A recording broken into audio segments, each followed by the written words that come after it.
Howdy. I'm going to show you one of these RV plug-ins. And they put these things in RVs and they're not that good a quality, and they usually tighten them up too tight, which cracks them. And then eventually the doggone things just crack and break and fall apart.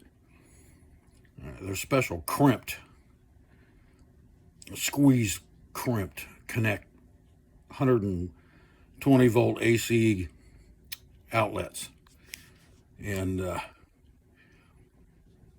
they're just not very good. So here we go. This is what they look like. You can see that the whole thing's just cracked apart, and they put them in these areas like this where there's no backing, so you can't use a regular household type of a box to repair it. There's just no box in there. And they have these little tabs here that, as you tighten up these screws, they clamp against the cabinets. And they're just not very good. And you can see how the wires go into the back of these things, and there's a special tool that you're supposed to use to clamp these cables in here, and they're just not very good. So I've got to replace it. It's just all cracked, and they're a pain in the butt is what they are. So that's what I'm going to be doing today, so I thought I'd bring you along. Okay, what you've got to replace it with, first of all, you got to get one of these boxes. It's an old work type of a box, and you can see how it's got these little tabs on them. Same kind of a thing. As you screw that screw in, it clamps it up against the hole, right? So you get one of these boxes, and you can see down in there those tabs down the bottom. That's where the cables run into, and they clamp the wire so that it's a strain relief kind of a thing. You can see them out here on the outside of the box. So it holds the cable, like the Romex cable, firmly in place, so they can't move inside of this box. And what I also have here is this is a 15 amp regular plug-in, like you would normally see. No big deal there, right? And this screws into the old work box, and then you put a regular cover plate on it. Now this is a 15 amp circuit, so that's what I'm dealing with. So but what I've found here is they've got 3 Romex wires running into this one plug-in. And why they did that, I don't know.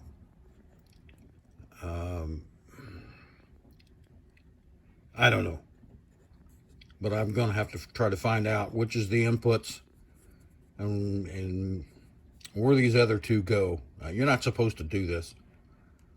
But anyway, I got to figure this thing out. So number 1 is I've got to get this old plug off, get the cables out of it, see if the hole is going to be big enough for this new box to put in it, run the cables back through it, and then start hooking it up. Normally this wouldn't take but just a few minutes, but I'm going to have to try to figure out why they've got these 2 cables running in here. They've got 3 total. You're only supposed to have 2, one in and one out. One in from the previous plug and then one out to the next plug. Well, what this other cable is, I don't know. So anyway, I got to get to it. So I'll try to bring you along and show you what I'm doing here. Okay, I should start out by saying that if you're not comfortable working around electricity, don't. This is AC electricity, right? If you're not comfortable working around it, don't. As you can see, my meter down there, it's 122.7 volts. The first thing you got to do before you even start messing with these things is to kill the power, so that there's absolutely no power on the receptacle that you're working at. So I got to go flip some breakers and kill the power to this receptacle before I even start working on it. So let me get at that. Okay, I found the breaker, killed the power. You can see there's 0 volts on it. Now, if you don't have one of these meters, which everybody should have if you're gonna play around with electricity, but you could also plug a lamp into it and keep flipping breakers till the light goes out. I mean, okay. But it's just a good idea to have one of these multimeters. That happens to be mine, and it's a medium, mid-range price, a protected meter so that you can't blow it up if you happen to turn the dial on the wrong setting. But anyway, we've got 0 volts here, and I'm going to check the bottom plug of this outlet just to make sure it's dead as well. I'm not taking anything for granted, the way they wire up these RVs. So anyway, I've got the probes in the bottom plug in, and it's dead as well. So I can begin to start taking this thing apart. Get the cables off of it and start figuring this thing out. But I've got power off of it. The circuit is dead.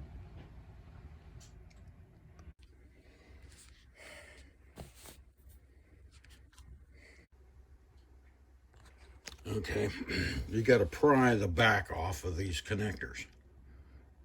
There's just a little couple locking tabs, but you pry the back of it off, and then you can see down in there, the wires are just put in there, and they're, once you put the back of it on, as special pliers, when you squeeze the whole thing together, the little prongs pierce the wires, and it makes a connection. Well, the other cable just kind of fell out.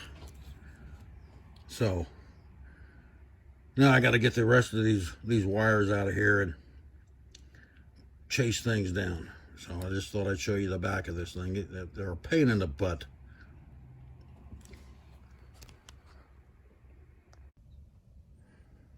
Well, I got the old workbox in. I had to do some trimming around the hole because the old workbox is bigger than the plug-in that was in there, but just use like a drywall saw or something. Actually, I used a tree trimming saw. Made the hole a bit bigger, and I've got the box in there, and I'm hooking up the plug. So,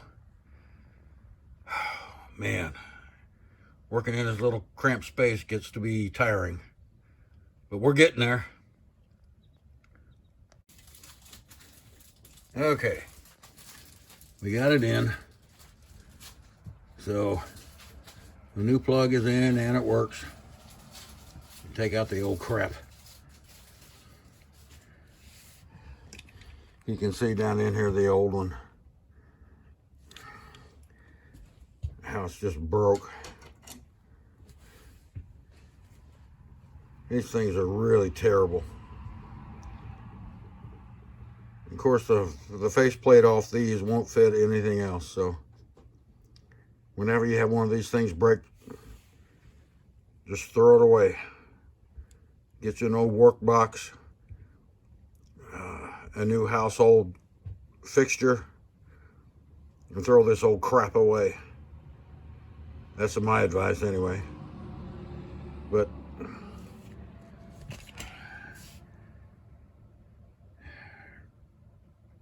try to just keep your wire runs as short as you can so you can stuff it all back in the box in there.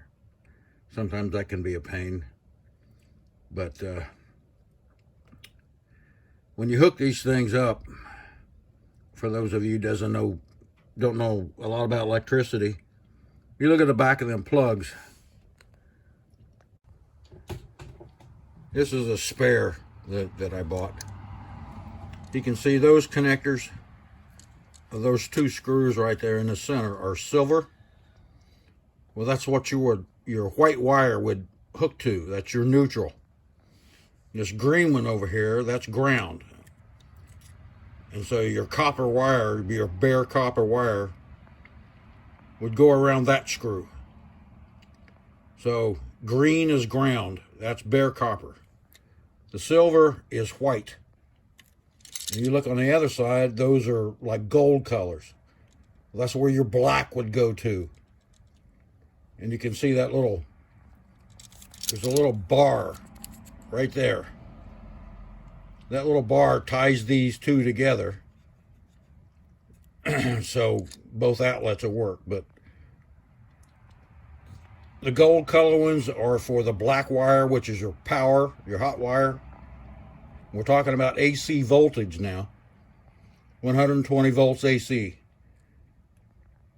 So your black wire would connect to these gold colored ones. Your white wire would connect to the silver ones.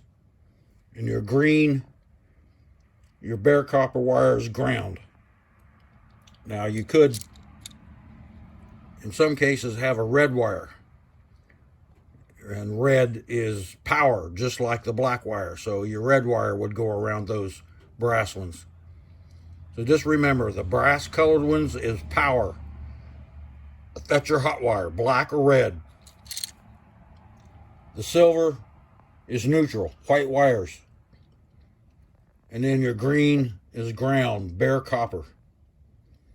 So if you're hooking these things up, that's how you hook them up. Now on the back of these things, sometimes if you want to, you can strip back the wire.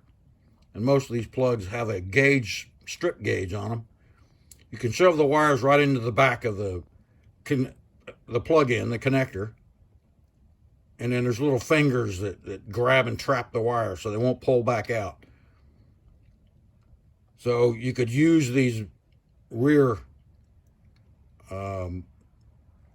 holes right there. So just use your stripper gauge. You can shove the wires right into the back of there. They lock in and they're not supposed to come back out. So you could use those as well, instead of trying to wrap the wire around these screws and then tighten them down. But if you use these crimpers, these little round holes in the back, go ahead and tighten down your screws so they don't stick out and maybe short against something. But your green wire will always wrap around that green lug right there. So that's how you hook them up. But again, if you're not comfortable working around electricity, I suggest you don't. You get somebody to do it for you. But anyway, that's the short of it on how to replace a plug. That's how you replace these plugs in the RV with an old world box and a new 15 or 20 amp plug-in. I'm sorry, Tammy? It's an old work. Oh, yeah, old work. I'm sorry. Not old world, old work. That's when you don't have like a 2x4 in here to hook the box to nail it to or whatever. But anyway, that's how you replace one of these boxes. We're out of here.